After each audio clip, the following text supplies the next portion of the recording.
कल शाम को 6 बजे में से एक लेडीज के खाते में पैसे चले गए हैं और वो कल से मेरा फोन नहीं उठा रही। एक बार बात हुई, दोबारा उसने फोन स्विच ऑफ कर लिया और उसने मुझे बोला, कहती मेरे पास कोई पैसे नहीं आए। और 10,000 रुपया, नाम उसका आरती कुमारी है और मुरादाबाद की वो रहने वाली है और तहसील उसकी बिलहरी है और बाप का नाम उसके मदन पाल है और माँ का नाम उसकी रानी है। मैंने उसके साथ फोन पे बात भी हुई है, तो उसके कहीं से मैंने नंबर निकाल के उसके भाई का नंबर निकाला था, क्योंकि मैं लेबर का काम करता हूँ साइड पे, और उसने मेरी लेबर के पैसे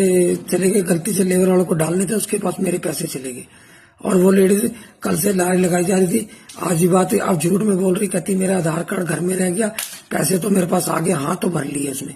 अगर आप कोई भी इसको जानता है, मैं उसकी फोटो डाल रहा हूँ और अपना नंबर डाल रहा हूँ, उसको कह के बड़ी मेहरबानी होगी जो मेरी लेबर के पैसे मुझे वापस करवा दोगे।